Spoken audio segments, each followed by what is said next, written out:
Now there has been discussion about separating the merits of this ordinance from the creator. The reality is that the merits of this ordinance are that it is a political ploy for the notoriety of Mr. Dickinson. This is not a homegrown policy by residents with a stake in Amarillo society. This is an ordinance thrown upon our city by essentially someone who is the equivalent of a policy snake oil salesman, someone who takes advantage of the naivete and ignorance of conservative cities from across the state to build his own reputation. But now, because I actually look into things before supporting or opposing them, I will describe some of the portions of the ordinance which are legally and practically problematic. Firstly, Texas abortion laws such as SB 8 already are the most restrictive in the United States. Abortion is already illegal in the state of Texas, so what is this ordinance requesting? This ordinance attempts to supersede statutory and federal law by effectively implementing a restriction on interstate travel. Not only is this actually crazy, but it holds very important legal ramifications. Why do you think state law has no provisions for out-of-state elective abortions? Because the state had actual good lawyers in formulating their policy who understood that attempting to curtail interstate travel for any manner would be legally bankrupt.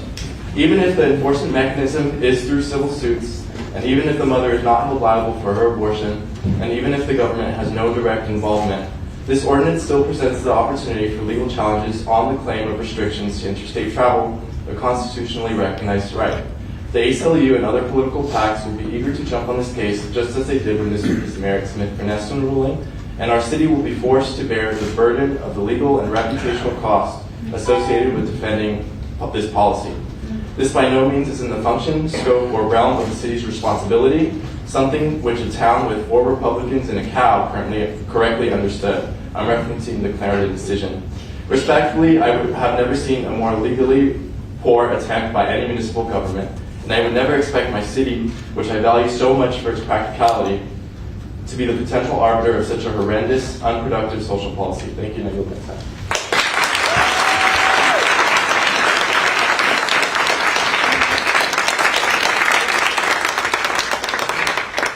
Next is Bree Cagle, and after Bree will be Jeff McGonigal.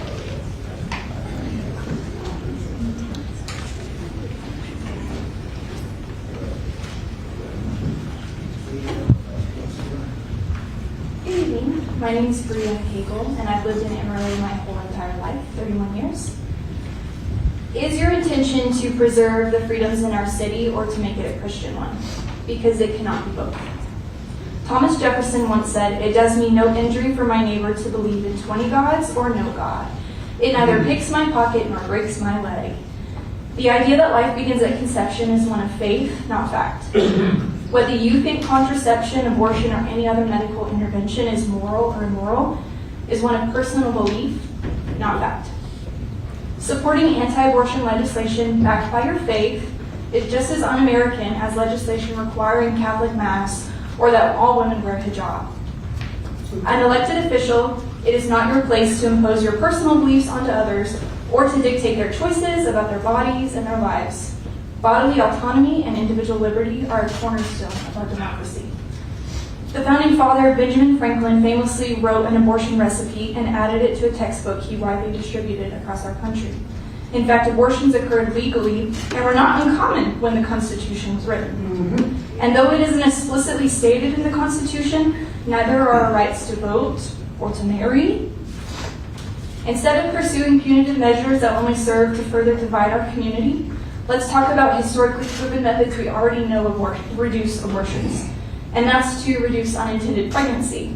Because about half of the pregnancies in the U.S. are unintended, and about half of those in abortion, accounting for about 61% of our abortions in the U.S. Luckily, we already know how to do that. With comprehensive sex education that includes medically accurate information on contraception use, with insurance coverage of and public funding for family planning services, with greater access to emergency contraception, with programs that support victims of domestic abuse and sexual violence, with longer paid parental leave for both caregivers, only then will Amarillo truly be a sanctuary city. Your respect for life cannot end at birth.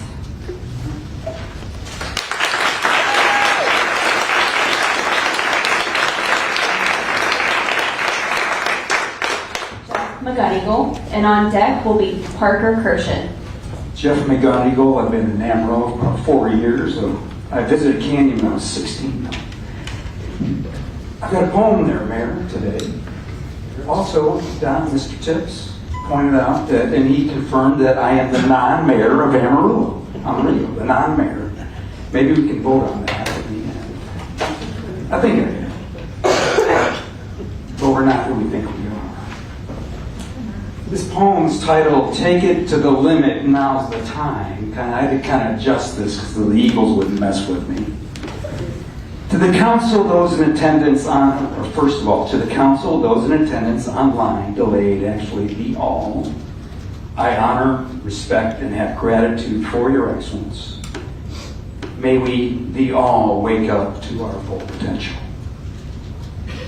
The disempowerment of women and girls is at hand. The power over paternal order still rules the land. Abortion and women's health issues, the men determinant's fate, goes back to the Stone Age, can't determine the date. To be corrected, the course of this ordinance straight from Footloose, but with the flavor of Jonestown, Spahn Ranch, Waco, a spiritual noose. Many say Nazi Germany, where neighbors made the call. How is this different? Must be the call to the all. It's crystal clear. It must go to the vote by the people in November, it appears. And may the 144,000 voters show up through blood, sweat, fears, tears, and cheers.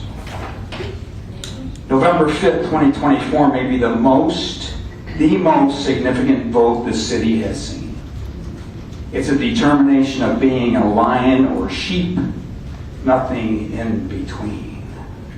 Sovereignty, autonomy, and empowerment of the feminine, well, actually the all, is at stake. May this be the issue that unites the whole city to be genuine, not fake. Thanks so much.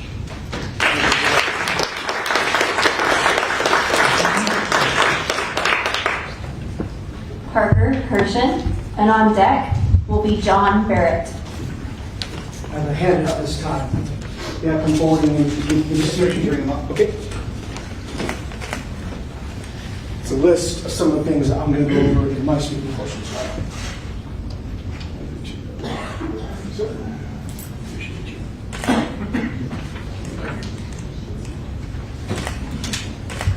And then I have one for the secretary as well to enter into the public record.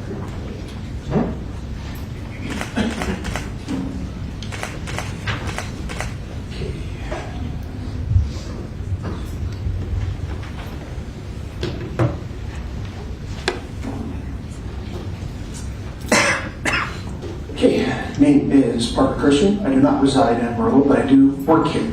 I hope you all pay attention in history class. The purpose of it is to examine history as a whole, both the good and the bad, in order to learn from our mistakes and forge a brighter future for us all, rather than solely for straight, male, cisgender, white, Anglo-Saxon Christians. I am going to briefly list off several legalistic events from our nation's history that I feel are relevant to the ordinance on the agenda. And it is my most sincere wish that this is enlightening for you, that you listen well, especially you, Mayor Stanley, and you, Councilman Tips, and that you make the same connections that I make here.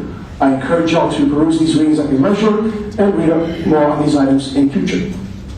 So first up, I have the 3/5 compromise, which, for the purposes of voting, it said that enslaved blacks in the South were only counted as 3/5 of a person for census purposes in order to curb the voting influence of the Southern states in Congress. The next item is the Dred Scott decision, which ruled that enslaved blacks did not have legal standing to sue for their freedom. And the next is Plessy versus Ferguson, which established a separate but equal doctrine. Facilities and institutions separate for blacks and whites legalized racial segregation. It was struck down by the later Brown versus Board of Education decision. Next up in there is Jim Crow voter suppression, which includes strategies such as arbitrary poll taxes and citizenship exams, unfairly drawn congressional district maps, and voter intimidation, all of which were used to disenfranchise black voters during and after Reconstruction. Executive Order 9066. It was the involuntary relocation by President FDR and the internment of Japanese Americans during World War II, simply for being Japanese on the suspicion of them being potential spies for Imperial Japan. And then you have Operation Wetback. Yes, that is the actual name. Forced deportation of laborers of Mexican origin after the Second World War. Some of whom were legal workers and even naturalized U.S. citizens. Then there's the Lavender Scare. Now, I did not find an Encyclopedia Britannica entry on this part of U.S. history, but I did print out the introduction of the Wikipedia article along with the sources that it cites. But in short, it was the dismissal of homosexuals from government employment due to perceived security risks, immorality, and being un-American. Then there's the 1973 anti-sodomy law here in the state of Texas. It banned same-sex acts and criminalized possession of sex toys. The actual law I had trouble finding, but I did find the Supreme Court ruling that struck it down. Then I also have the Dobbs v. Jackson, which was recent, said that women no longer have bodily autonomy. What I did not have in there is a Martin Dickinson ordinance. Now, what do all these have in common? They are examples of the unjust stripping of civil liberties from human beings, already born ones, I might add, right here in the United States. The things that I've cited, they are all terrible decisions that have caused tangible harm to countless people over a great many years.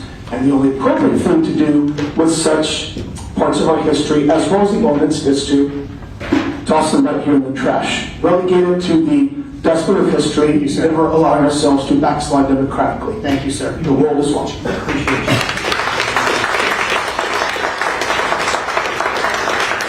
John Barrett. And after John will be Steve Austin. My name is John Barrett. I'm a resident of Amarillo. I am for this ordinance. Tonight, the city of Amarillo will be given a lot to think about. Will the mayor and city council accept or reject the advice of many individuals from throughout the state of Texas? Attorney General Paxton's office has weighed in on Sanctuary City for the unborn ordinances being supported by state law. Funny how that fact finds its way out of the narrative. I think that addresses our legal concerns. Does the city of Amarillo accept or reject the opinion of the Attorney General Paxton's office on this issue? 20 Republican senators and representatives from across Texas have vocalized their support for cities and counties passing ordinances outlawing abortion trafficking, just like this. Does the city of Amarillo accept or reject the encouragement of these leading Republican senators and representatives from across the state of Texas? The mayor of conservative cities of Lubbock and Odessa have voiced support for the passage of this ordinance, which is similar to ordinances which have been passed in their cities. Will the city of Amarillo join the cities of Lubbock and Odessa and over 50 political subdivisions in Texas standing for life? Or will they reject the opportunity? If we take the advice of the liberal ACU, and I'm going to reiterate, liberal ACU, they're a shadow of what they once were, it will speak volumes about where the city of Amarillo stands today. Tonight will reveal just how in sync Amarillo is with some of the most conservative leaders throughout the state of Texas. And I hope we stand with them and not against them. On the issue of life, I want Amarillo to be on the right side of history. I'm asking that you stand with our state's conservative leaders and pass this ordinance tonight.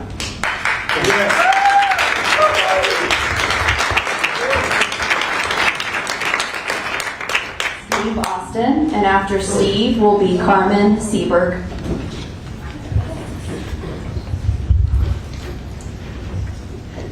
Mayor, City Council, members, good evening. My name is Steve Austin, and I'm a 64-year resident of Amarillo, Texas. I'm not from out of town. This is my ordinance. I'm here, and I'll be here till the bitter end. I am a member of the initiating committee for the Sanctuary City for the Unborn ordinance. that's before you today. I'm here in support of this ordinance. This ordinance saves unborn children's lives. Amarillo is a great place to live, and even our unborn children deserve the right to live here. Amarillo is a pro-life community. That's quite evident since over 10,300 signatures were gathered in favor of the ordinance. We as a community, believe that everyone here, even the unborn, have a right to life, liberty, and the pursuit of happiness. The values of this community are strongly supportive of pro-life ideals. Pro-choice leaders have said this ordinance limits the travel and therefore is unconstitutional. This is not true. It does not limit the travel of a young mother to go to any other state to have an abortion in a state where abortion is legal. It does limit the facilitation of an abortion to another state by organizations, friends, family. The private enforcement mechanism has been proven through every level of the court system, including the Supreme Court. It is constitutional. Organizations have reported helping over 150 women obtain abortions over a short period of time. Some of these abortions were facilitated to help Amarillo residents obtain abortions in other states. These lives are lost. Thomas Lesner, the head of NIFLA, which is a support organization for over 1,800 pro-life pregnancy centers across the nation, has reported that in every city that is instituted as a sanctuary city for the unborn ordinance, the number of young women participating in the services of pro-life pregnancy centers has increased. That equals lives being saved. We have some amazing pro-life pregnancy centers here in Amarillo. I personally support Hope Choice, but there are several other pro-life pregnancy centers that would see an increase in participation of young mothers seeking alternatives to abortion, and lives will be saved when this ordinance is passed. Thank you for your time.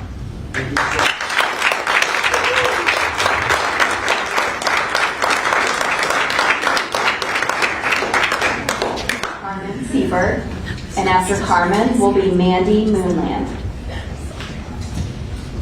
Good evening, gentlemen. My name is Carmen Seabird. I am a resident of Amarillo. I've lived here for 34 years and born and raised in the Panhandle of Texas. I want to thank y'all all for taking the time to hear us over our concerns of the Sanctuary City proposed ordinance, and I appreciate the time each of you had in letting us speak. I've spoken with several of y'all on a one-to-one or a group basis, and what I want to address is Councilman Tips.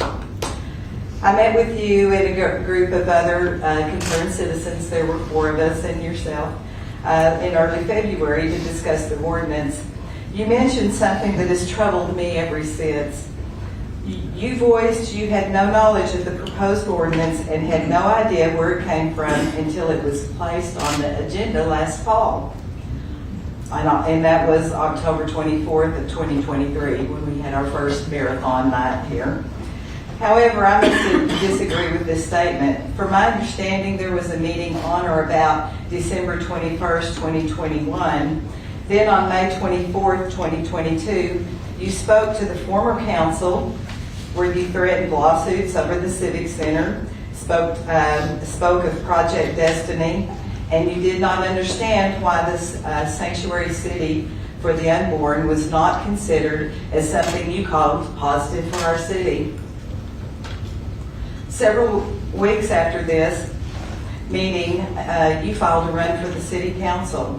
So this information has led me to believe that you did indeed know of the proposed ordinance and were aware of its possibilities and intentions well before you decided to run for city council. Councilman Kraft, through the FOIA, we were able to obtain an email from MLD thanking you for your discussion on the SCOTUS, and this was back in July, and setting up a meeting with the Trinity Fellowship. So obviously you knew about SCOTUS, or the sanctuary cities as well. Both of you gentlemen are members from Trinity Fellowship. Trinity Fellowship is the church that started pushing this to begin with, and that bothers me. Your conduct and behaviors are consistent with biased individuals who are 100% conflicted and cannot separate themselves from their religion in this vote. Therefore, I have no other choice but to insist the two of you recuse yourselves from any vote involving MLD and Trinity Fellowship's push for this ordinance.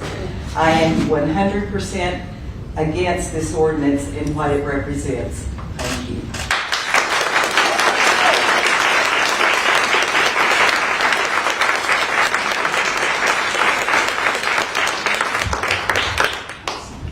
And thank you for meeting with me when we got through. I will clarify, when I did come up here and speak to the prior council, I'd never seen that petition.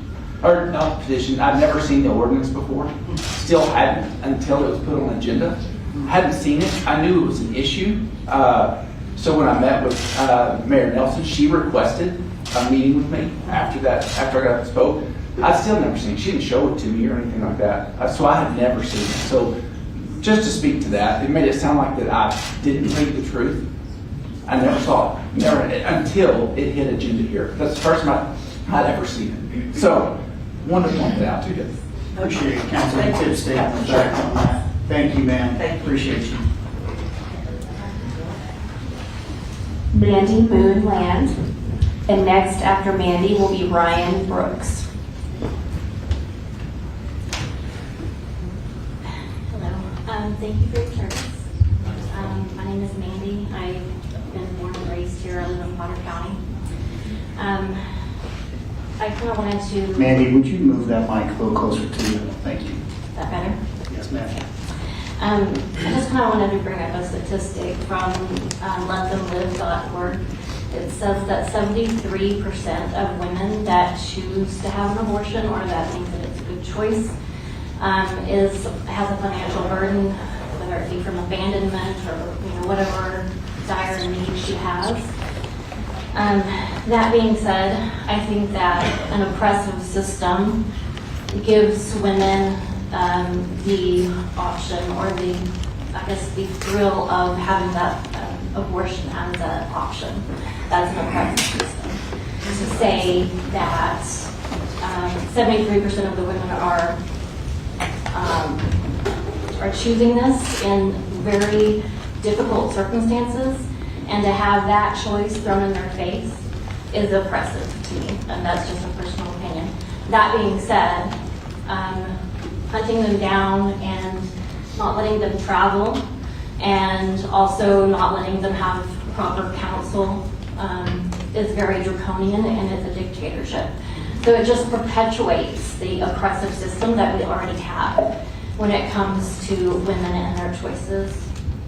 So, that being said, I am here to ask that you follow the wise counsel of our neighbors in Clarington that voted down this sanctuary ordinance 3-0. And one of their comments was that the city council members said that they believe it is not a city issue and that state law already covers this issue.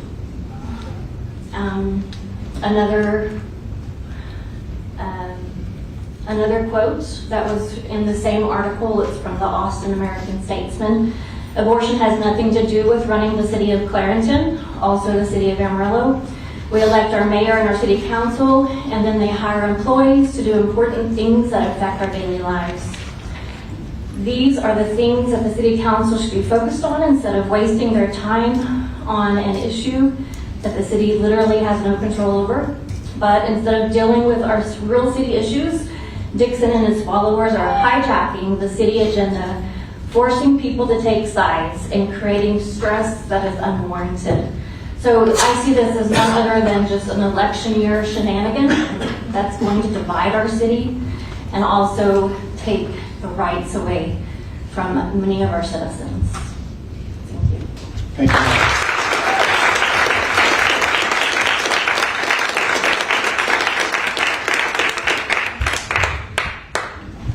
Ryan Brooks, and after Ryan will be Harper Metcalf. Hello, my name is Ryan Brooks, and I live in Canyon, Texas. Thank you to Mayor Stanley and the rest of the City Council for giving us the opportunity to speak today. We really appreciate that. I'm here to express my opposition to the ordinance declaring Amarillo a sanctuary city for the unborn. I want to begin by reading this comment from the well-known writer George Saunders, who was born in Amarillo and lived here on and off until the 1980s. When an interviewer asked him what he remembered best about his time in Amarillo, this is what he said. He said, kind of working class camaraderie and an aversion to being told what to do, but also an egalitarian feeling, an ethos that saw courtesy as a powerful thing. Courtesy to everyone, even someone with whom you disagree, or with whose lifestyle you might not agree. A feeling of minding one's own business. A feeling that one would rather stay quiet than offend. That this was the correct thing to do. So now obviously no one here on either side of this issue believes in staying quiet. Nevertheless, I bet most of us who actually live here in the Panhandle truly treasure this idea of Amarillo as a place committed to courtesy for one's neighbors and respect for their right to live as they choose. The Sanctuary City Ordinance, to the degree that it doesn't simply reproduce already existing laws, flies directly in the face of this traditional idea. It would actually incentivize neighbors to turn against neighbors by encouraging the use of civil lawsuits to police the movements of women or their supporters trying to exercise their reproductive freedom in other states. If these obstacles on travel are actually enforceable, which I'm not sure they are, then its passage would make it that much more difficult for women and girls in the Panhandle and beyond to get the reproductive health care they need as determined by individual families and their doctors. In this way, the ordinance also flies in the face of another idea that I bet we all cherish. The idea that Amarillo is a place committed to the safety of families. This caring, respectful, traditional version of the city is what most citizens want, I believe, and what this region truly deserves. In the name of the city's past and present as a place committed to liberty, equality, respect for one's neighbors, and love of family, I urge the City Council to reject this ordinance. Thank you for your time.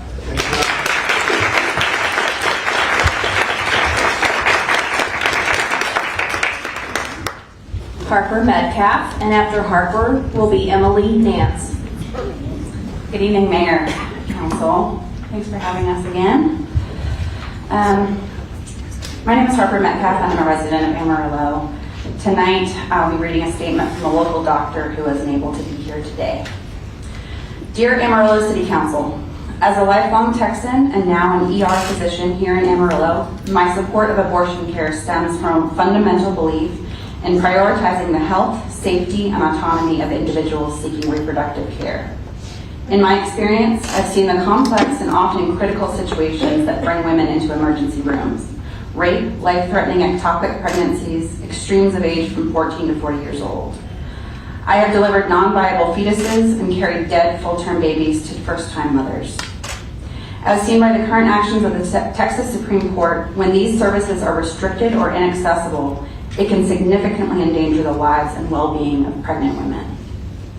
Medical decisions, especially those regarding reproductive health, should be made by individuals in consultation with their healthcare providers, free from undue interference or restrictive laws. When access to abortion care is impeded, individuals may resort to unsafe methods, endangering their health and lives. This poses a substantial risk that I, as an ER physician, cannot condone. As an advocate for patient-centered care, I firmly believe that everyone deserves access to comprehensive reproductive health care, including safe and legal abortion. The decision to terminate a pregnancy is deeply personal and should be respected, allowing individuals the agency to make decisions that align with their own unique circumstances, beliefs, and well-being. While we may not agree with that decision, our own beliefs should never be forced on another individual. Ultimately, it's crucial that we as healthcare professionals prioritize evidence-based, compassionate care for all patients, ensuring that they have access to the full spectrum of reproductive healthcare options, including safe and legal abortion services. This is not just a matter of medical practice, but a commitment to respecting individual autonomy and promoting well-being of those in our care. With respect, Dr. Frederick D. Pope. Thank you.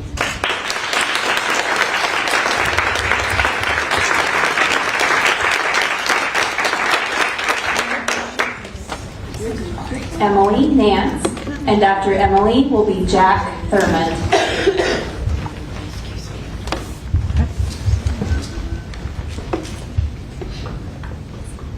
Good evening. My name is Emily Nance, and I'm a citizen of and live in Amarillo. Mayor Stanley and commissioners, I'm going to skip. Yesterday was Memorial Day, which you brought up. My family celebrates Memorial Day because my father's oldest brother is buried in a military cemetery in Belgium. My mother's oldest brother is buried in Manila, Philippines. So freedoms that are guaranteed in this Constitution are important to me and my family.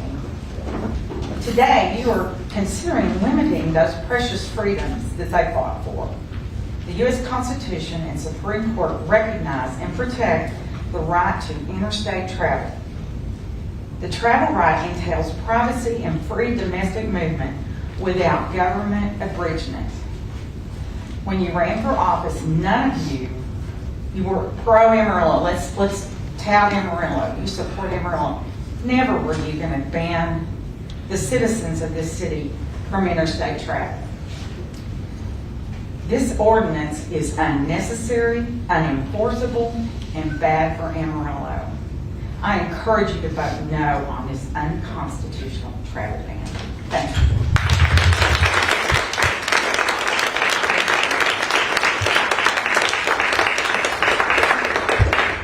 Jack Thurmond, and after Jack will be Jana May. My name is Jack Thurmond, and I've lived here my entire 28 years. Mark Lee Dixon told Texas Public Radio that, quote, "Women can still go to New Mexico for abortions. All we're saying in this ordinance is that anyone who would assist in that effort, we see that as aiding and abetting an abortion, and we're going to stand against it." I fail to see the sanctity in this ordinance that would encourage fellow citizens to tattletale on their friends and family about their whereabouts outside of Amarillo. For the city to enforce penalties for actions that are taken outside of the state of Texas for any reason is totalitarian. I thought we had pride in the freedom of Texas, where you can live a little outside the law down here, where you want government small and have less people to tell you what to do. Who are you to say what someone does in Albuquerque? I understand that the main issue lies in the fundamentals, that some folks believe an abortion is ending a life rather than saving one. This is an issue rooted in religion and science and healthcare, and mostly in opinion and belief. It is not everyone's opinion or belief that abortion is unethical. It is not everyone's opinion or belief that a fetus is a child. It is not everyone's opinion or belief that you can control others and conform them to your opinions and beliefs. Proverbs 16:32 says, "It is better to be patient than to be a strong soldier. It is better to control your anger than to capture a city." Amarillo as a whole doesn't agree with what's going on here. We've got kids dying from overdoses in San Jacinto, and we've got kids in a food desert in North Heights. And with this ordinance in place, we are still going to have kids having kids who have no resources, no income, and no support system to raise them. With all of the concerns that we as a community can have, this seems like an issue that is going to cause more harm than reduce any. People are going to be more paranoid and scared of their neighbors than they already are, scared to talk to their own family members, and scared of facing criminal charges for what some consider a responsible choice. Your kids will not stop having unprotected sex. The only thing this ordinance will do is have more women going across state lines alone with no support system and punish the people who are trying to help those living, breathing, and scared women get a legal medical operation in New Mexico, which has nothing to do with Amarillo or Texas or anyone outside of that car, for that matter. I hope we can protect all of our citizens and build trust in our communities rather than pit us against each other. This is only making the women of our community isolated and alone. Thank you.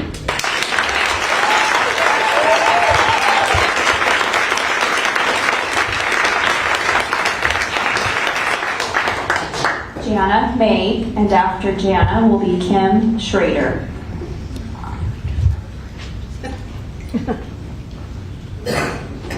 I'm Jana May, and I'm a resident of Amarillo. And just like every time I've been to one of these meetings where this has been discussed, all I hear from the opposition is the fact it's about the women and the choice of my body. I never hear anything about the babies and the fact that the babies are being murdered. And that's in fact. That is why we're here. That is the whole point. This weekend in San Antonio was the Texas GOP convention. There were several Republican planks in that. I want to read a couple of them or three of them to you. Number 1, pro-life. Until the abolition of abortion is achieved, we support the right of Texas municipalities to protect mothers and their preborn children in their communities by passing enforceable city ordinances that further ban abortions within their city limits, closing loopholes in state abortion laws. Pro-life. Until the abolition of abortion is achieved, we support extending the private cause of action used in the Texas Heartbeat Act to all pro-life laws and policies in Texas. We prohibit abortion transportation across state lines. We support legislation to prohibit the use of any government funds as well as the transportation of pregnant women across Texas state lines for the purpose of procuring an elective abortion and for the provision of a private right of action against all persons and organizations who aid and abet in the harming of the women and the killing of her preborn child. Now, Cole and Tom, you all were endorsed by the Texas Republican Party. So I know that you're Republican. Actually, I know you all are, but I know you are because they endorsed you. Tom, you told me twice that if we got the number necessary of petitions, which we did, that you would support the ordinance because you would consider it a mandate of the people. I just want to say to you that I hope that you're a man of your word, because that is what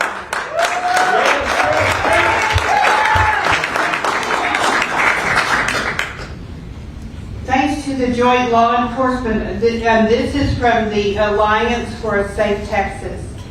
Thanks to the joint law enforcement efforts, including Amarillo Police Department, 47 people were arrested and charged with sex crimes against children. 13 children were rescued from sexual abuse earlier this month.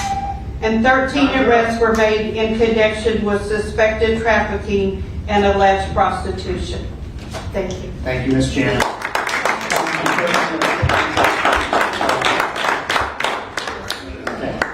Kim Schrader, and after Kim will be Claudia Storvato.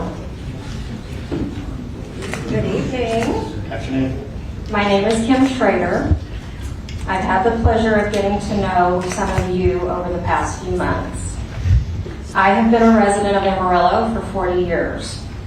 I am here, as you know, to be a voice for the unborn. Babies are not a waste of time. I'd like to say the Lord has called each and every one of you for this day and hour, and He has positioned you here for this very purpose. You are here by His design over this very subject. The Lord will never call you into a position to compromise your faith, but instead to give you the opportunity to solidify it. We all know the difference between right and wrong. We know as Christians we are living in the last days. We know this because evil is being called good and good is being called evil. We also know abortion is wrong, and to assist in it at any level is pure deception and goes against God's word. Women want their freedom to kill their children. Think about that. Freedom for women does not come on the backs of their dead unborn children. I'll say that again. Freedom for women does not come on the backs of their dead unborn children. I am here asking you today to support this ordinance, to be brave, strong, Christian warriors for the Lord, that will stand and fight to save these children at all costs, that will shut the door to this evil that has been opened, and do what is right in these last days. Be those who fear God and not man. It is my birthday today. My hope is that these precious babies will be able to see their birthdays too. Thank you.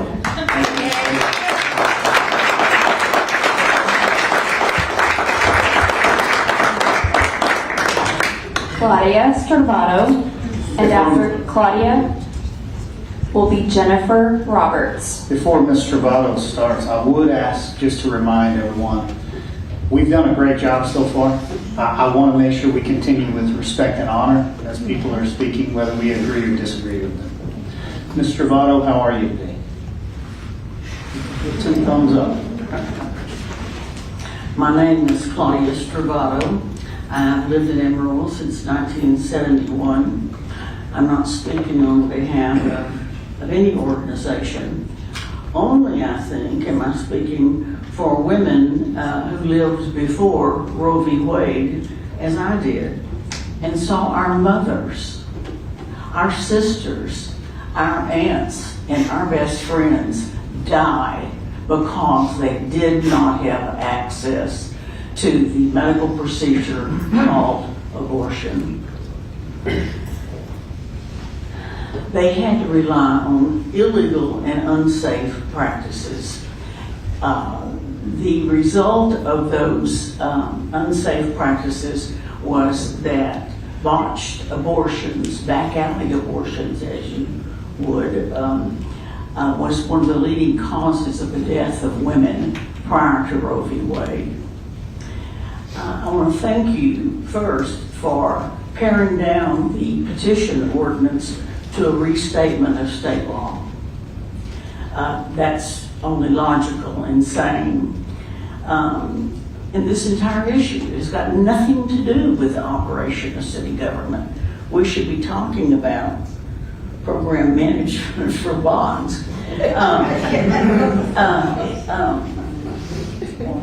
This was done, paring it down, I believe. I'm not projecting anything on you, but I believe it was unnecessary.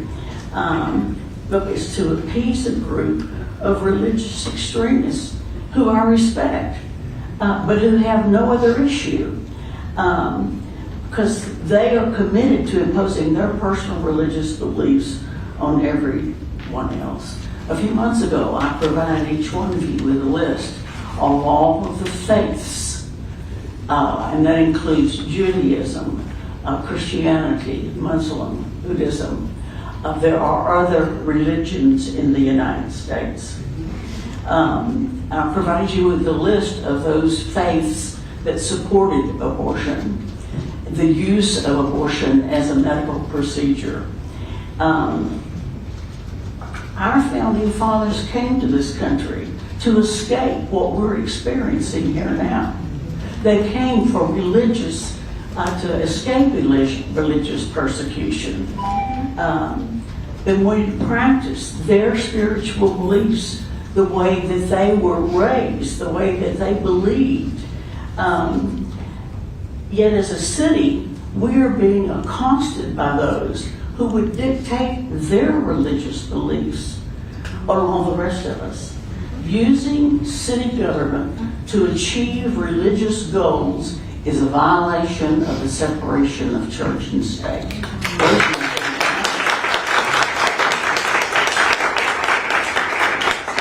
Thank you.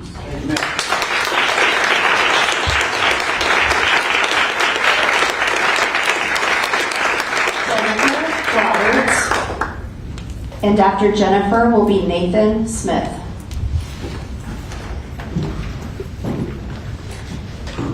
Nathan. My name is Jennifer, and I'm a resident of Amarillo.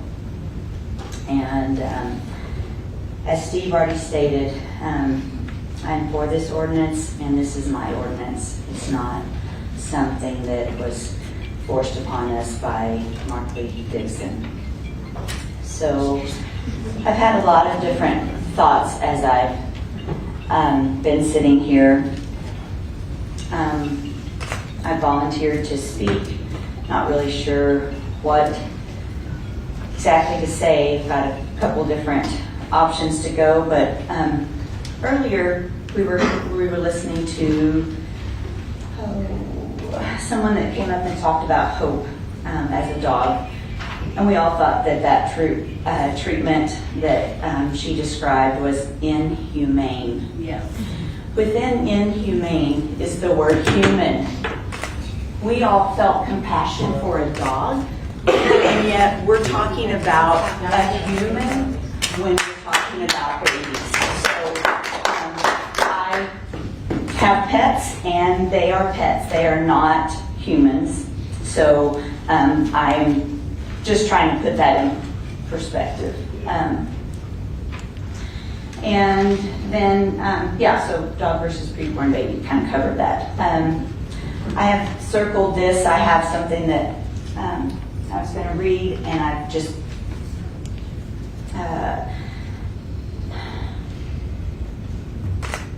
so I'm sitting next to an Amarillo resident that her name is Robin Ross, and she joined a group that was meeting for a while, and became a very active supporter within the group that was meeting. She, when she was a teenager, she learned that her mother, teenage mother, had attempted to abort her. The attempt did not. It failed. She is alive today and is a precious person that we would not know had that abortion gone through. You might want to just stop and think, how many other people do we not know because the abortion did go through? Abortion hurts women, not just the pregnant mother, but hurt kind of understates what it does to the unborn child. The unborn child is not hurt. The unborn child is dead, does not have a life after that. So really, I think that is all that I'm going to say for this time. Thank you. Thank you.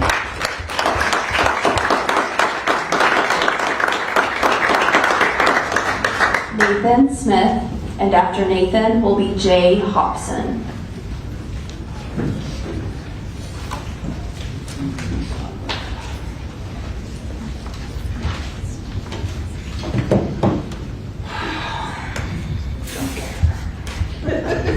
Good evening, Nathan Smith. I am a citizen of Amarillo, and as always, a Bible verse from Jesus. That's close. All right, that's a little better. Luke 40:40. Now, when the sun was setting, all they that had any sick with divers diseases brought them unto him, and he laid his hands on every one of them and healed them. My purpose here is the same as last time, the time before that, the time before that. I'd very much like to see this go to public vote. It'd be more optional if it would just get rejected, but that's not a politically viable move for your bases now, is it? Such is America. Anyway, there's a lack of access in Texas for emergency health care for pregnant women or women with problems during pregnancies.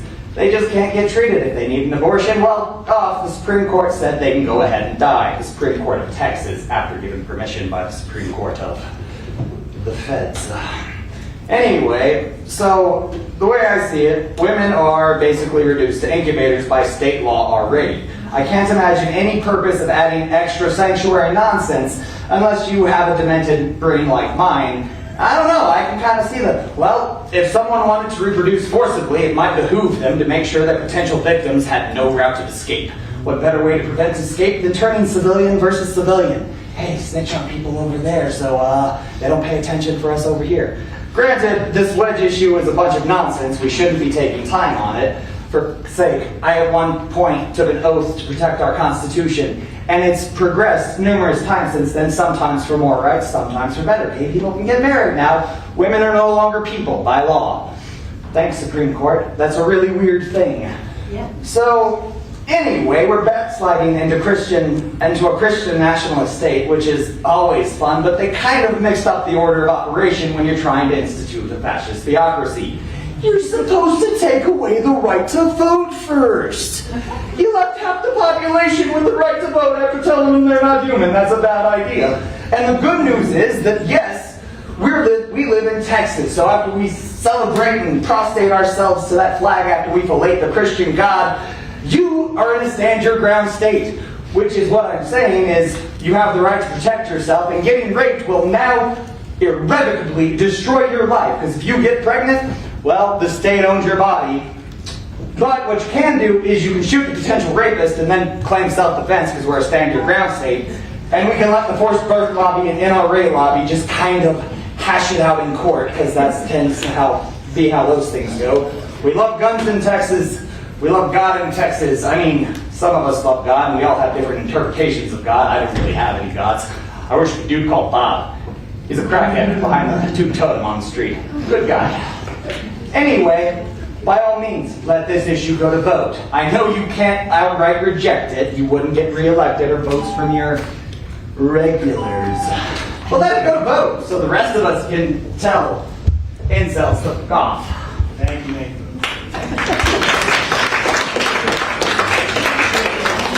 Jay Hobson, and after Jay will be Robin Ross.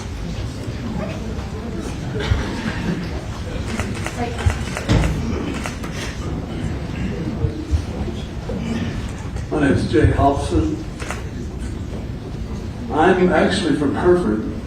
Grateful for the opportunity to speak today. I both honor and fully do not envy your position. It's tough what you guys are doing. I'm grateful for your courage to stand in that position. This morning, when I left Hereford, left the house, I realized I was wearing green. And I thought, man, maybe I better go back and change. But then I thought, no. I refuse to be divided from people because of the color of their shirt. But I'm still, I just want you all to know that I love you. If you would direct your comments this way, sir. Yes. Thank you. I love these people wearing green. I respect them. Our Father sent His Son to die for all of us. Amen. Not just for me. And the fact is that in 1989, living on a ranch in northeastern New Mexico, a couple of hours from Amarillo, my wife got pregnant when we had already decided to have a divorce. We were certain it was divorce coming. So I took her to Albuquerque. She had an abortion. So I am guilty of the same thing that one of those paragraphs in that ordinance says. So I was debating about that. I was not sure about that. What should a father or a husband who takes their daughter, their wife, to an abortion be guilty? And the Lord put me on my knees and He said, I sent my Son to be a baby born in a manger, knowing full well that He was 33 years later going to be crucified on a cross by mankind because they didn't agree with all of his ways. And we do not have the right to question if a baby is worthy of life as we are. And I have repented, and I hope you all will consider this. In Jesus' name. Thank you, sir.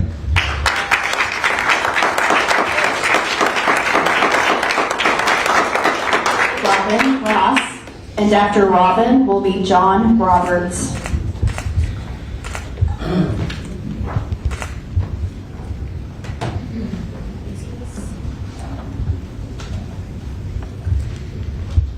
Good evening, Mr. Mayor and members of the City Council. My name is Robin Ross. I was born and currently live in Amarillo. Thank you for giving me the chance to speak here today in support of the sanctuary city for the Unborn in Amarillo, and against the proposed alternative ordinance protecting human life and by adding state-adopted abortion-related restrictions and prohibitions to the Amarillo Municipal Code. I am the person that was in charge of tracking each petition. I counted the signatures and verified each petition. With required number of 4,888 signatures, 5% of our city's registered voters, we more than doubled the amount with 10,322. 10,322. Some are from other cities. We know that. I know that.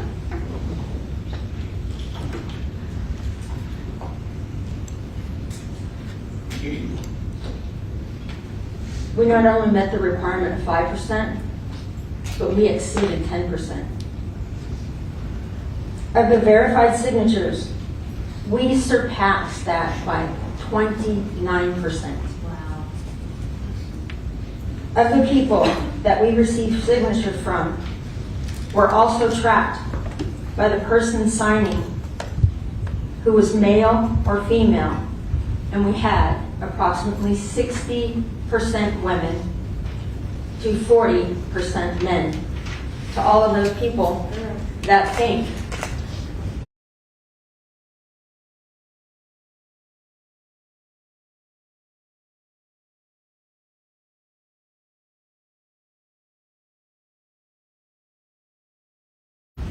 that it's just the white man that wants to have us to stop abortions. It's the women as well. I am an abortion survivor, and I'm the one that Jennifer was speaking about. My mother tried to abort me, but by the grace of God, it failed.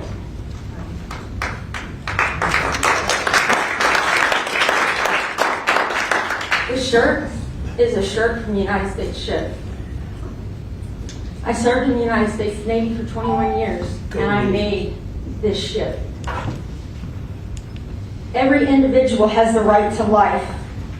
If my mother would have succeeded, I wouldn't be standing here today. If I wasn't standing here today, there would be one less person in the world. The Lord spared my life so I could be a voice for those whose lives are also in jeopardy. Every life matters. Thank you.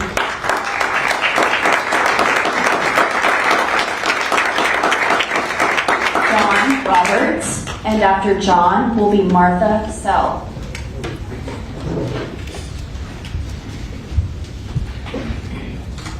My name is John Roberts. I do live in the city limits.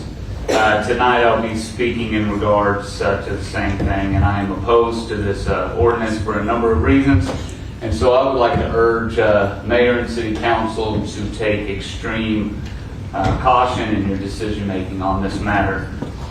First, I believe that the petition was circulated and obtained the required signatures using deceptive means. For example, the young lady that came to my door, when I asked her, why do we need such an ordinance, what is this about?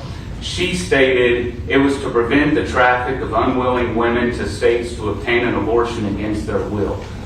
When I further looked at the information that she gave me, I don't find that in the ordinance. nor was I able to find any data that that's actually a thing happening. It is deceptively named Sanctuary City for the Unborn. It's used to generate and stir up an emotion that we see here tonight. And then thirdly, it has several unconstitutional provisions that could open the city up to potential issues down the road. First of which is freedom of association, protected under the First Amendment through its proposed prevention of citizens supporting agencies, foundations, churches, etc., that provide assistance to women in need of reproductive services. The Supreme Court has long held that the First Amendment's protected of free speech, assembly, and petition logically extends to include freedom of association. Generally, this means we have the freedom to associate with others that have similar political, religious, or cultural beliefs. The exact same right that allows our petitioners to associate with their foundations and organizations to promote the right to life. Secondly, the prevention of free movement of persons from one state to another. The citizens of each state shall be entitled to all privileges and immunities of citizens in the several states. The Supreme Court again has long recognized the right to travel from one state to another under a Privileges and Immunities Clause, as well as other constitutional provisions. For example, the court held that a state could not constitutionally limit access to medical care to its own residents and deny to non-residents without interfering with the right to travel. And lastly, it potentially violates Texas State Bill 2127. House Bill 2127 was passed during the 2023 Texas legislature. It prohibits local governments from adopting ordinances, orders, or rules that go beyond what is already expressly authorized under state law. Anyone who feels that they have been injured by one of these ordinances then is allowed to sue that local government for those issues. Thank you.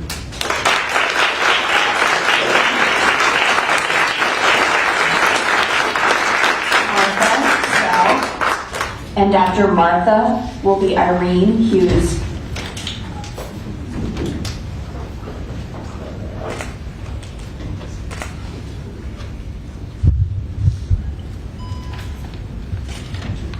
My name is Martha Sell. I live on property and vote in Amarillo. I'm a member of the initiating committee.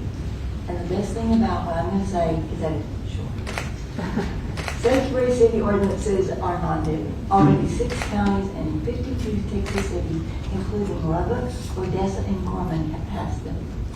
Gorman is located about 70 miles southeast of Abilene and about 100 miles southwest of Fort Worth. In March 2021, Gorman's 4 city commissioners unanimously passed a sanctuary for the unborn ordinance. Gorman City Commissioner Vicki Brown explained, "This is a no-brainer. I think we don't have a choice. This is what we do. This is what we have to do for the good of the town, for the good of the students, for the good of this community, and the people who are around us." This last March, I heard Javier Hoban, the mayor of Odessa, speak at a public meeting here in Amarillo.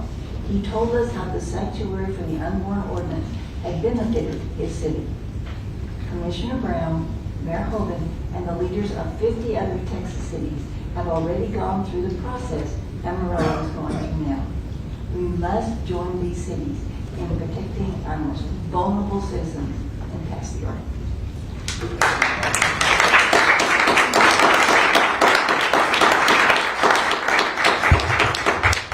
Irene Hughes, and after Irene will be Linda Gibson.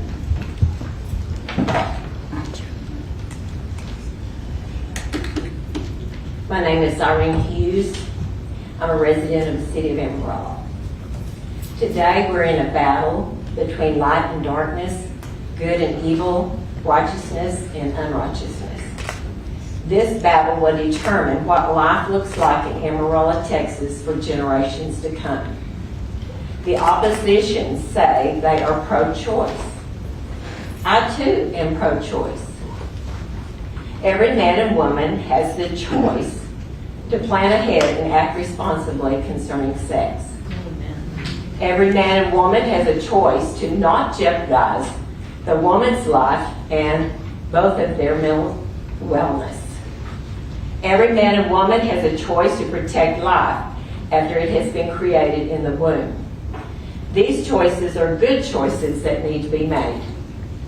Abortion does not need to be a form of birth control. You control birth before the baby is conceived if you're a responsible citizen. Let us help others make good choices, not to murder their seed or cut down their own family tree. God has a plan for each one of these children before they are born, according to Psalms 139. Who are we to change the destiny that He planned for them? Women's bodies and their lives pay a high price every time this violent act of abortion is performed. According to the Bible, the devil's plan is to steal, kill, and destroy. He wants to steal your peace, kill your inheritance, and destroy the future of a baby without a voice. The devil will forever torment both the man and the woman concerning the murder of their children. It is an atrocity that needs to be stopped. The good news is that the God of the universe can forgive and deliver those who repent of this murderous act. They don't have to live in regret forever because Jesus died so that we could all have life. He is the giver of life. Choose life. For those who say they are pro-life, it is time to stand for life and not death. There is a price to pay. Will you stand for what God stands for and what the Bible says about choosing life? Or will you compromise to appease those who are louder but have no signatures to present? The blood of the innocent will be on your hands. The blood cries out from the ground. This is not a political matter, it's a spiritual one. It's not a legal matter to use as an excuse for why you are not 100% pro-life.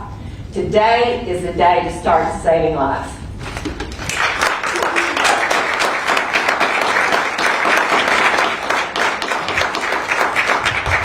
Linda Gibson, and after Linda, Tiffany Martin. Linda Gibson. I have been a resident of Amarillo for 40 years. My story is a little more personal. I was a victim of child sex abuse and long-term incest.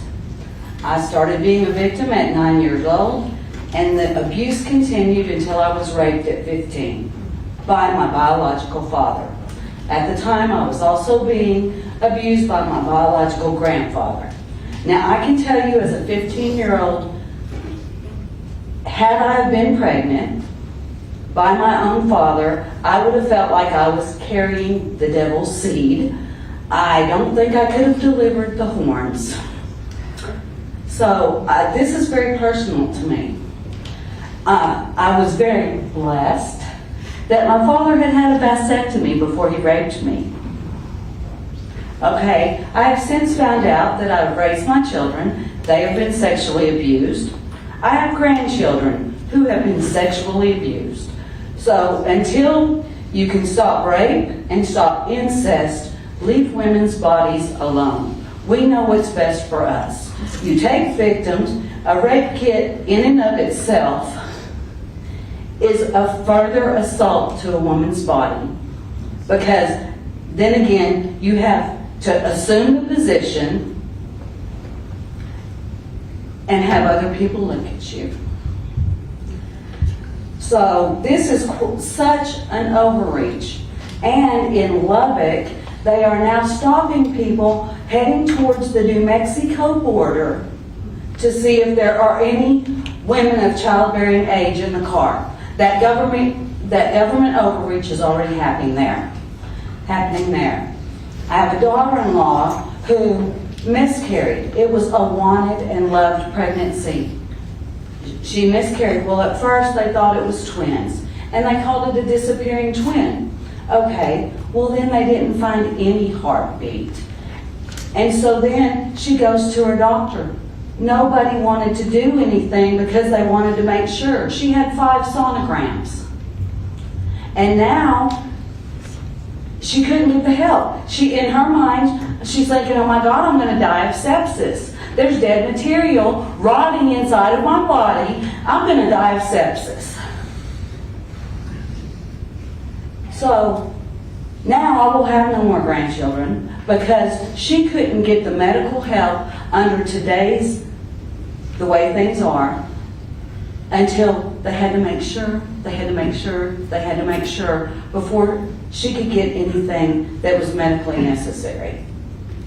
And now, so instead of maybe having many grandchildren with that particular son, there's only one. Thank God for that one. Women don't wish to kill babies. They want autonomy with their own bodies.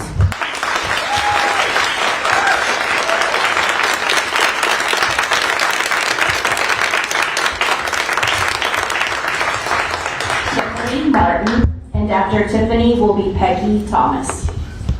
Hello, Tiffany Martin, Amarillo resident. One of my biggest fears is public speaking. The irony is not lost on me that I feel compelled to face this fear at this moment out of fear of losing my overall right to have a voice. I've read this ordinance many times. It is insidious by nature.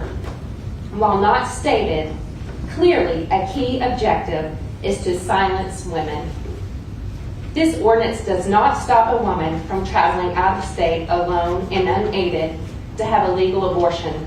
However, it would have her remain silent, asking for no help from her loved ones out of fear they could be sued for supporting her.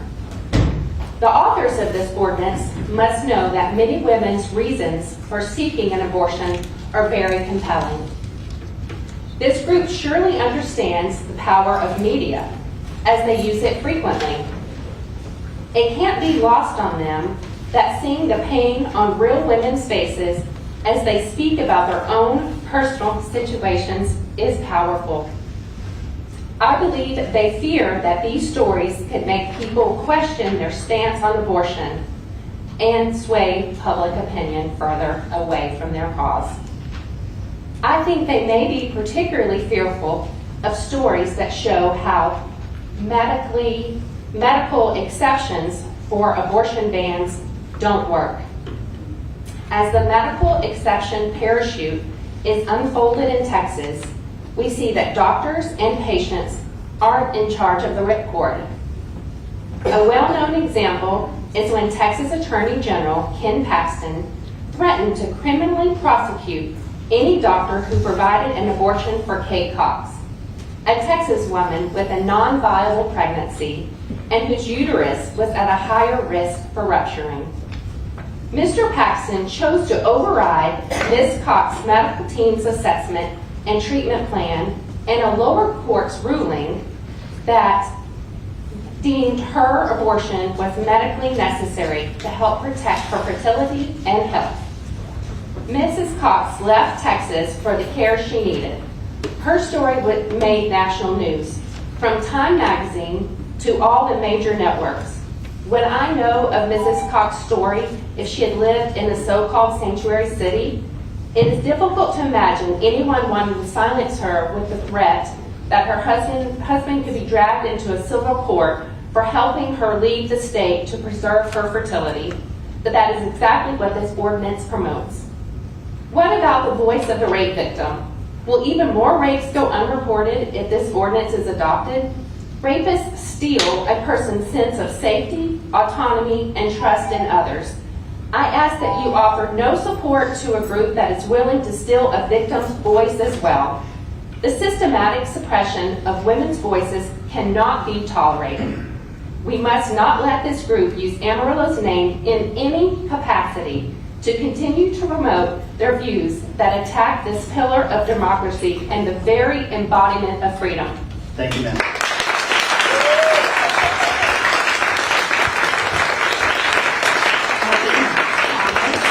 And after Peggy will be Lonnie Brooks. I think most of you know who I am. Peggy Thomas from Amarillo. I want to get to something that's really the most important thing. And each of you have heard it individually with the exception of Tom. We weren't able to get together. I was privileged to get to go, and I'm on the initiating committee.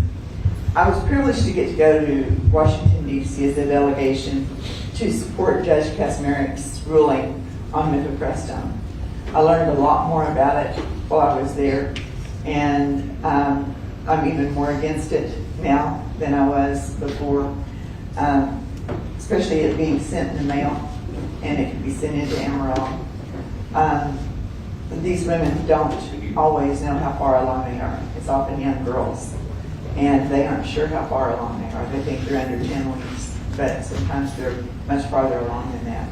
Mifepristone and the second medication, misoprostol. Crystal, I never can get that right. But I have help in my gallery. But a young woman can deliver a dead baby by herself without anyone else knowing about it. In her bathroom, in the toilet, in her bed. Can you imagine the trauma a young girl goes through when she hasn't even told mom and dad she's pregnant? And she's told that this is like taking a Tylenol and she'll be okay, but it's not. And so they asked me with NPR radio, why was I there? For two reasons. One was for the baby, one was also for the women that suffer this trauma. Even a rape victim, why make her go through two traumas instead of one? When I came back, and I was burdened for the women, they were yelling and shouting, and even F God through a bullhorn, and it broke my heart. Saying there is no God, saying all sorts of vile things as we were speaking and praying for them. What happened when I got home was I was feeling as close to what Jesus felt on the cross as I ever had. Father, forgive them, they just don't know what they're doing. They'll have to answer to you someday. God gave me a vision of gates opening and a flood of everything that I saw evil in Washington, D.C. flooding into Amarillo. And he helped me understand the gate. The gatekeepers, if you know in the Old Testament, the gatekeepers were the elders at the city gates. If you wanted a P31 woman, you had to be a P31 man. Be respected at the city gates because that's where the elders sat. And the elders decided what was open to the city and what was closed. Today, you are the elders at the city gates. It's your responsibility to hold the things that are not beneficial to our city outside our city gates. If we go to vote, it's going to open this up, and evil's going to be pouring in. It may not ever leave. We won't have the same city later that we have today. So please consider that. Thank you for your time.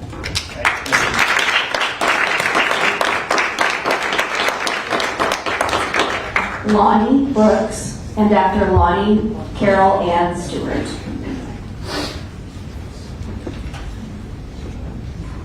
Gentlemen, first I'd like to thank you for your service. I do not want to be in your position. And Cole, I'm not running for our mayor like this other man over here was saying he was doing, or maybe he's an unelected mayor. But anyhow, my name is Lonnie Brooks, and I am a resident of the city. I'm also a commissioned apostle for the Panhandle of Texas with the Texas Apostolic Prayer Network. And I would like to undeniably say that Texas and the city of Amarillo is pro-life. In 2018 and in 2022, during the Republican primaries, there was questions put there that was asked. 18, I believe an abortion should be abolished in Texas.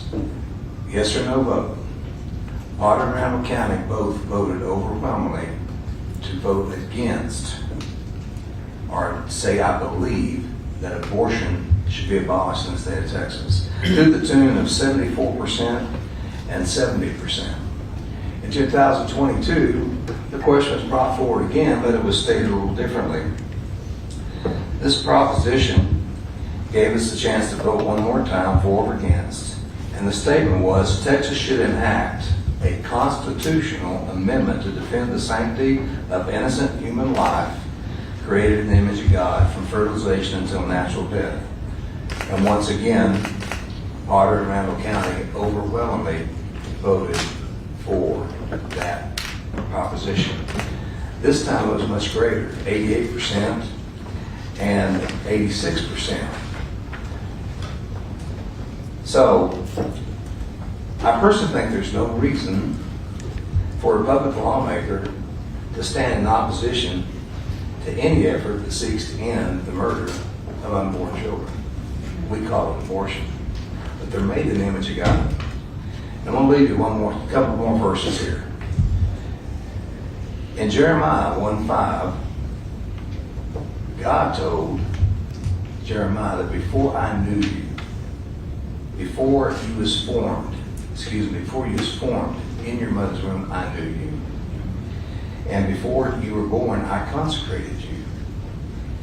I have appointed you as a prophet to the nations. Later on, over in Psalms 105 and 15, do not touch my anointed ones, and do not harm my prophets. I don't know how many mayors we've killed. I don't know how many doctors we've killed. I do not know how many prophets we've killed.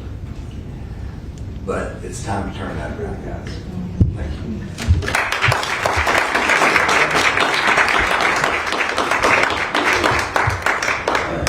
Carol Ann Stewart, and after Carol, Kathy Grant.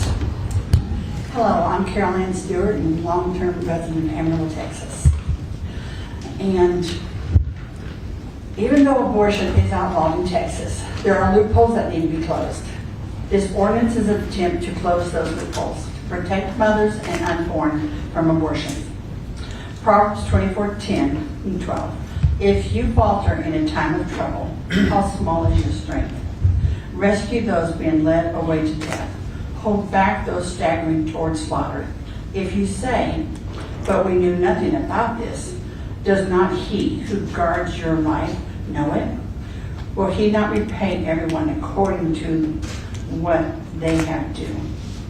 Mayor, City Council, please do your part to rescue those being led to slaughter, being forced and unjustly led to death, even those against the will of some of the mothers or fathers of the baby. Yes, the fathers of the babies who do not have a voice and should have a voice.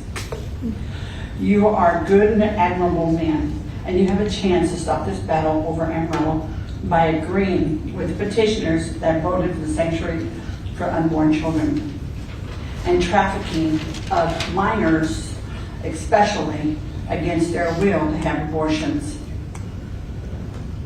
and even abortion rights being brought into Texas.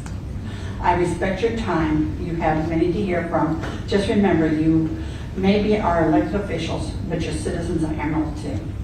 Let Amarillo decide, not voice brought in that are not our voters. And thank you. And it is great to be able to discuss this topic for ordinance with all the alive, non-aborted, valuable people here.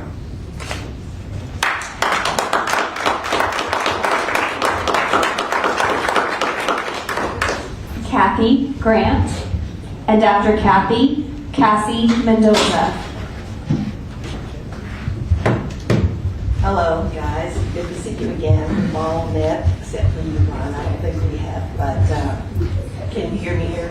Yeah. Okay. My name is Kathy Grant. I was born and raised in Amarillo, Texas. This has been my home for 71 years. I'm here today to ask you to vote no on this ordinance. It's time to drop the religious zealotry and the political grandstanding that's going on in my hometown. It's ugly, it's mean, and it's not necessary. Abortion is illegal in Texas. That you've already got that. I'm pro-choice, but I'm pro-life too. I love kids. I have 2 daughters. I have grandkids. I love them all. But a woman should have her choice. Okay, it's taken away from her. But this travel ban is just a slap in the face. So let's be better and let's get back to running this city, taking care of city business. I understand there are quite a few backups in the legal department because your legal people are so busy dealing with this. It's taken a year and a half out of my life And I know it's done that to you too. And for what? For nothing. Abortion is illegal. Okay? Thanks, y'all.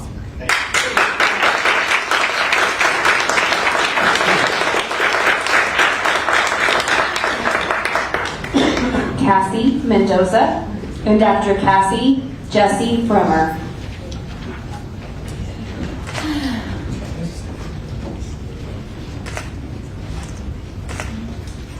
Thank you guys for allowing us to speak today on this matter.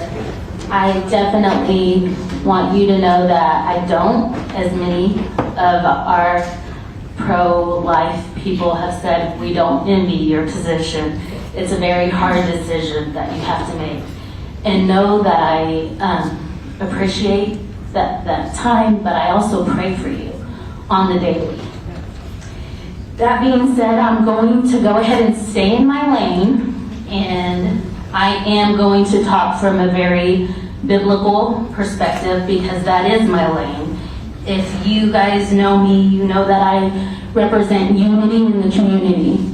And what that is a group, gathering of people that have opposite positions, opposite opinions, but still laying those positions aside so that you can gather under one single commonality. But we have always promoted unity in our community, but we never set aside our Christian values to do that. And that's what I'm asking you guys to do. Whatever you have to do to make your choices, never, I implore you, never set aside your values to do that. And I'm going to go ahead and read to you Philippians 2:2 as I stay in my lane and talk about the Bible. That scripture says, then, in talking in unity, then make my joy complete. This is the Lord, this is Paul speaking on behalf of Jesus. Make my joy complete by being like-minded, having the same love, being united in spirit and in purpose. And today, the purpose is life. The life that people choose, women choose to kill. And I ask you to unite under the cause of Christ for love, unity in spirit, and life. The purpose is life. So let's ask ourselves, how does God feel about this? If we want to unite ourselves with God, how does He feel about it? Proverbs 6:16 says, and I'm just hopefully having enough time, there are 6 things that the Lord hates, 7 that are abomination to Him: haughty eyes, lying tongue, and a hand that sheds innocent blood, a heart that devises wicked plans, and feet that make haste to run to evil, a false witness who breathes out lies, and one who sows discord among the brethren. I tell you that if we are going to have like mind with Christ, then we should hate those who shed innocent blood. Now, it's not to hate the person, but to hate the sin. And the way you hate the sin is Romans 12:9, and that says, the Lord wants you to abhor evil, but cling to that which is good. And that's what I'm asking you, councilmen, to do today. Abhor evil and cling to what's good.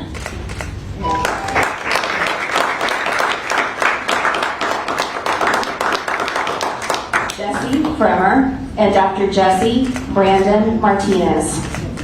I'm Jesse Bremer. I'm 5723 South Milam. I'm here to speak on this choice issue that we're talking about this ordinance. And my position is not with the Bible, it's with the biology of the reality of life. And that we know that the joining of those 2 cells in the womb occurs a new life called a DNA specimen with a new cell description. That cell description defines a new life, which in our jurisprudence is that life is something that can be murdered. That life, even though it's in the womb, it is a life with an identity that once it comes out of the womb, it has an identity in our criminal justice system. But prior to the abortion or just the murder of a pregnant woman, that life is defined as a life in a double homicide of victim. Life is a life in a pregnant woman's body in our jurisprudence. So it is a murder if you kill a woman. and this baby is still in her womb. So we are murdering babies in women's wombs. And if we're murdering babies in the womb, then we're murdering babies when we abort the pregnancy. My sisters all got pregnant back in the 1950s in the backseat of a car. They married the men, young boys of 19 years of age, and had their babies. One of my sisters, that was the only child she was able to have, which I now have a nephew. That was the only child she was able to have because of the ineptness of her partner. But they still are married and been married for 60 years together back in the 1950s. Back in the 1950s, abortion was part of the state law. It wasn't changed until 74 with the Roe v. Wade rulings. So we lived for many years that abortion was part of this state law. And then we changed the law and we turned into a society of promoting parenting through our Planned Parenthood. Planned Parenthood does not provide for the woman's knowledge of how to deal with that pregnancy. It's a dealing with how to get rid of that pregnancy. That is the dishonesty of our society, and this organization of choice is just to be more obtuse in what we choose with regards to murdering a baby or protecting the stupidity of a female when she got pregnant, and then she decides she wants to get rid of that thing that was provided for her by God. So I'm in favor of the ordinance, but I'm in favor because it's DNA that's in that body, in that thing. Thank you. Thank you.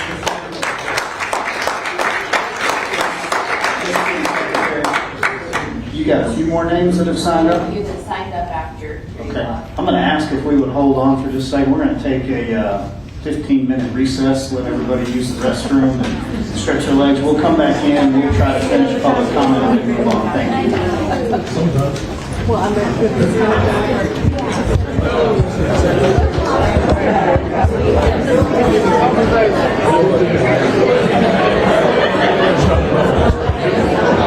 I'm sorry to hear that. Y'all play me better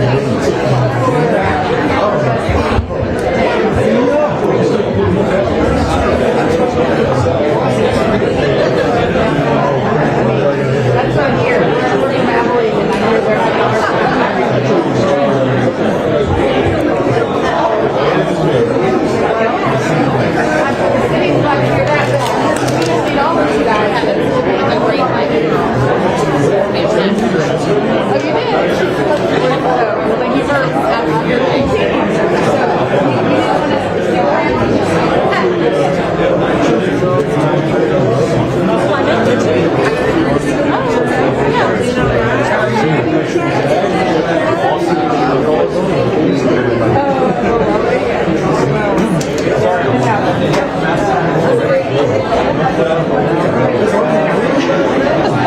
Thanks for letting me sit in front of you. It's not the most comfortable seat, but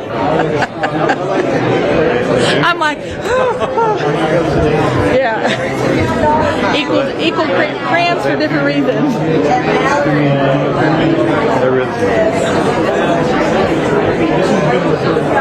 Yeah.